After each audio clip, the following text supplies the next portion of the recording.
No, it is not clickbait. I truly believe that the best Toyota 4Runner you can buy is a Nissan Xterra. And today I'm going to try to convince you why. Let's get to it.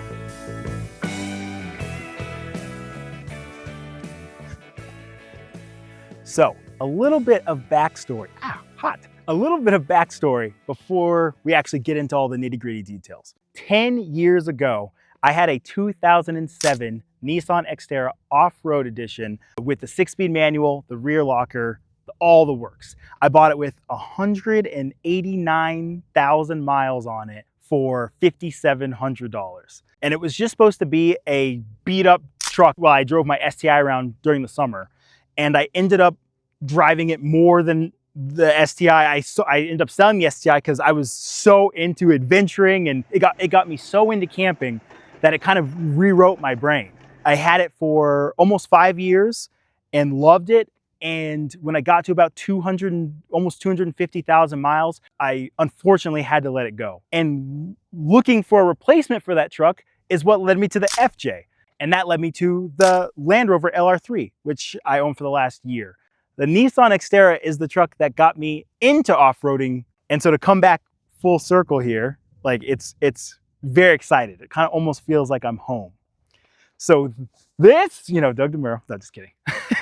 This is my new to me 2012 Nissan Xterra Pro 4X with the manual rear locker. And I'm gonna walk you through this whole thing, tell you everything I've done to it to get it to this position, tell you how much I paid for it, and tell you why it's the best adventure vehicle you can get.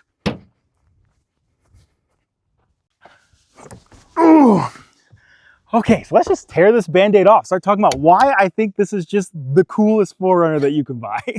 First thing, this integrated rack with this cargo box is like, it's alone in class. It's functional.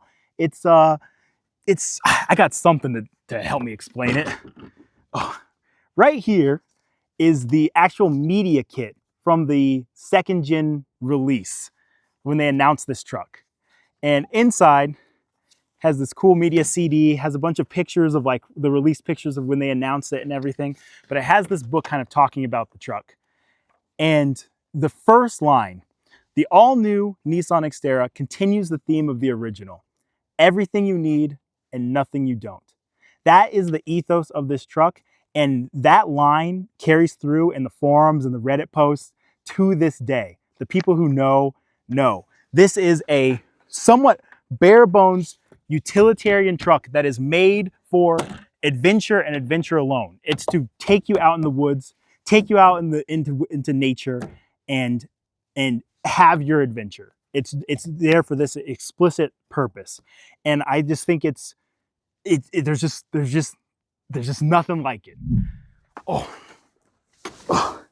this right here, the piece de resistance is the manual transmission. The one thing that the 4Runner has not had in 30 years. It was the 3rd gen 4Runner that last had the manual. And it really adds to the experience. You really feel in tune with the truck. You feel like you are responsible for having your adventure. Like it's an important part for the enthusiast. This one is special because it is derived from the Nissan Z. It's got a VQ40, which is based on the same VQ35 platform that the Z has. It's got a Z-drive transmission. This thing is like an off-road like Z car. It's peppy, it's rowdy, it wants to have fun, and it's just sick. Like what's so annoying about the modern 4Runners is that they have the Tacoma, which is the same truck. They're indistinguishable from the B-pillar forward. They're the same. And they have the same powertrain, everything, but the manual that they put in the Tacoma, they refuse to put in the 4Runner. That's a slam dunk. I'm like, I don't know why they didn't do it, but it hasn't had it forever. It's very frustrating, and that it's a huge zonk in my opinion. Like, I really do think that this is a make or break, and so I'm starting there. This is a big one. And going back up to the roof, another thing that the 4Runner doesn't have integrated off-road lights. You don't have to add lights. Like, they're built in on the Pro 4X, which is super, super cool. Those are magnetic covers. It's got the fog lights. Like, it's coming out the box, you know, swinging at the 4Runner. This was competing directly in class. This departure angle, I believe that the stock 4Runners, 5th gens, which is the same year as this, had a 32-degree approach angle. This is a 32.3-degree approach angle. They were measured. They were in the millimeters going head to head with the 4Runner. I'm getting nitpicky, but it's just trying to show you like what the designers were thinking about. And another cool fun fact about this truck is that this truck was actually designed in the USA. This is an American design truck that was also manufactured in America. This is actually, as far as Japanese trucks go, it's the most American Nissan that there is, which is pretty cool. Gotta have that flag pride. Let's go along with those high gas prices. Okay, so let's talk about like the major difference. I talked about a lot about the similarities. The major difference between the two trucks, the Xterra is leaf sprung and the 4Runner is coil sprung in the rear. So that has better articulation, you know, just from the factory. It's, you know, very plush ride, very nice. This ride's much more truck-like. Leaf springs, you know, they say they're easier to swap out, whatever. I still have great articulation on the rear, but the coils are technically, I guess when you look at it, an upgrade. Going to the axles, the 4Runner has a Toyota-derived rear end, and the Xterra has an M226 rear axle, which is essentially a Dana 44, a very stout, very tough axle. This thing is made to take a beating, you know. So it's pretty strong rear end here, which is awesome. So let's get to the big elephant in the room. Why the 4Runner is so much more popular than the Xterra. Say it with me, everybody. Reliability. Oh, so these things are known to be absolutely bulletproof. That's what makes them hold their value so well. They can just take a beating and keep on eating. You know, these are not so much known for that. But the VQ40 under this hood is known to eat some miles. It can really, you know, there are people with 500,000 miles on these things. Do they need a little bit more work? Maybe, but I don't think that's quite as big an issue as people think it is. So, known issues on the Nissan Xterra.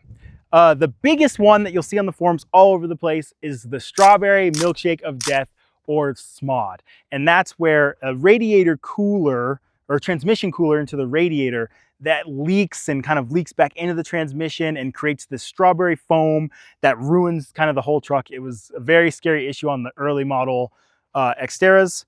The other big issue that this thing has is that it can eat its catalytic converters, and that can just cause this cascading effect.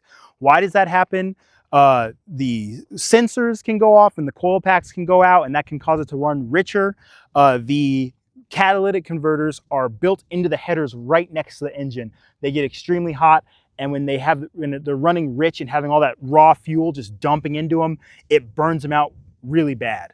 When that happens, it breaks them all up and throws them into the rear cats, because these things actually have 4 cats. All that blockage comes down, hits the back cats, and then it just starts doing exhaust back pressure up into the engine, choking it out, making it just want to die and hiccup and just run horribly.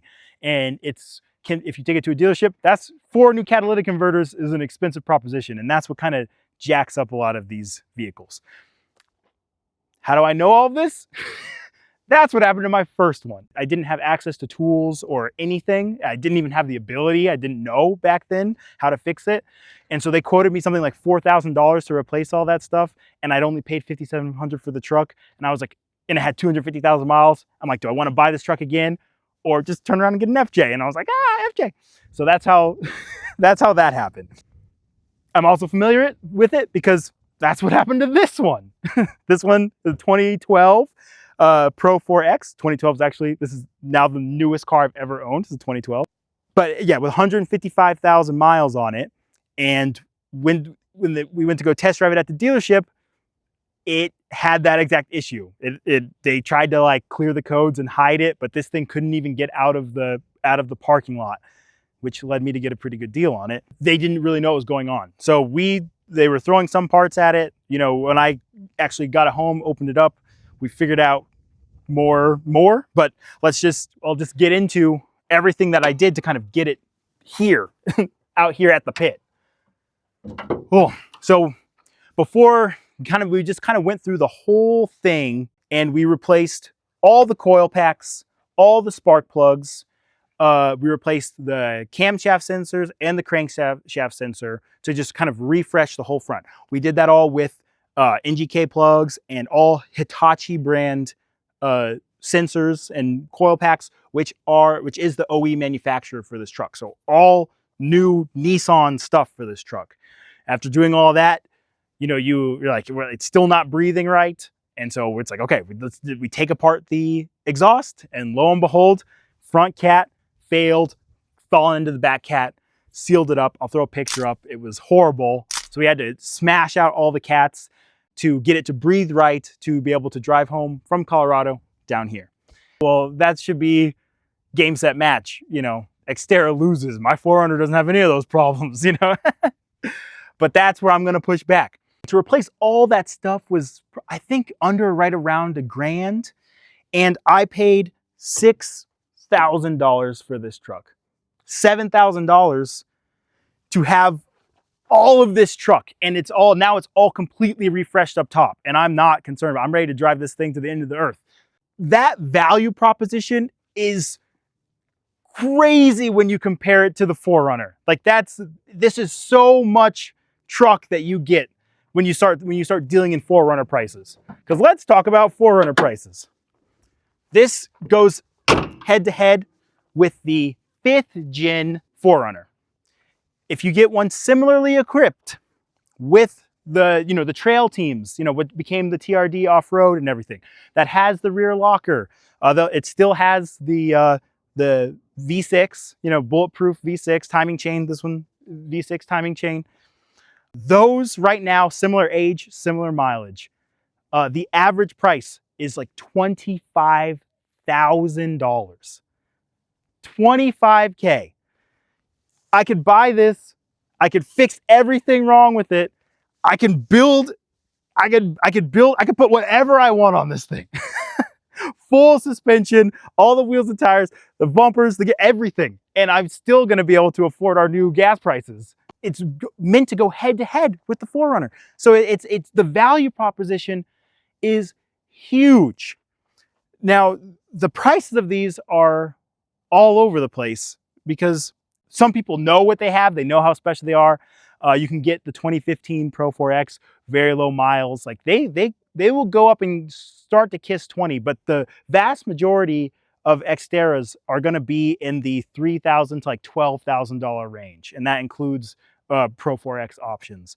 So you're still, even with a nice sorted one, lower miles, none of the issues that you have to deal with right out the bat, you're still looking at half the price. And like that to me, when you just want a fun off-road truck that you can put miles on, I plan to do the exact same thing with this one.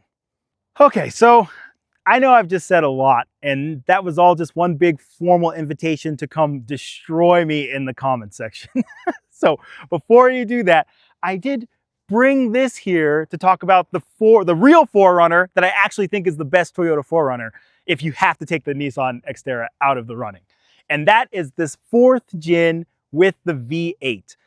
I think this is the best 4Runner that Toyota has ever made. Why? I already said it. It's got a V8 under the hood. It's got the Lexus-derived Land Cruiser V8 that no other 4Runner has or will have. I doubt they're ever going to bring that back. So like this is a gem of a 4Runner. Also, the build quality on this is top notch. This is an 06, and that is pre-recession. And the recession is when everything got cheap and crummy, and they started cheating, all the materials costs, nickel and diming them so that they could still make a buck, while the economy collapsed. This is a rock solid, tough as nails vehicle with the loud rumbly girl under the hood, And I mean, just look at this thing. It really speaks for itself. Like I'm not like, it's gorgeous. It's gorgeous. But that's not why we're here. We're here to talk about the actual, this one. So what have I done to this outside of getting it ready to run right and all that stuff? And what are my plans? I did the brakes like yesterday. It had little shaky brakes, so I did the brakes. They feel great. I added this bug deflector because my old one had it. I thought they look really, it gives the front end a nice little touch. I've added these rain guards right here because Justin has them on his, and I've always liked them. He could have his windows down while we're driving in the woods in the rain, and he doesn't get wet. And that has not been the case for me. So I'm excited to try those out. I think that's all I've done to it so far. Oh, I took off the mud flaps because it just gives it a little more, makes it look a little tighter underneath. And it's normally the first thing to break off the second you go off-road. What do I want to do? Our biggest video we've ever done was us talking about how so much of the overlanding stuff is just over the top, is unneeded. You know, like everybody is overbuilt for what they're doing. And I now have this opportunity with all that kind of the reflections of that video and all the comments and everything. I have the opportunity to reset and do this again from the ground up. And so my plan is to do a truly budget build for this thing. I kind of want to just base it all around the tires that I want to put on this. I want to put on some good tires and just do like a proper phase one of this thing and make it run very similarly to how my original one did 10 years ago. Because that's like the most fun I've ever had camping out in the woods. We were just in our 20s. We just had these things almost stock, just spacer lifts and stuff. And then we just went out in the woods and had a good time. And I feel like the more stuff we added, the more serious it got, the more like fun we were required to have to get our money's worth. And it didn't feel the same. So I really want to go back to basics, have a good time, hopefully show you guys us actually driving these things out in the woods instead of just like talking about whatever gear we got. And then through those trials and tribulations and however we stress test it, figure out what I actually want to do. If I do want to build this, do I want to swap the VK Titan engine into this thing? Because they have kits, you can just throw that in there. Everything bolts up. It's almost too easy. Do I want to do full suspension? I don't know. So I want to bring you guys along for that. But I think this is the perfect candidate. I couldn't be more excited about this truck. I truly think these are very special trucks. They have the looks. Nothing looks like this.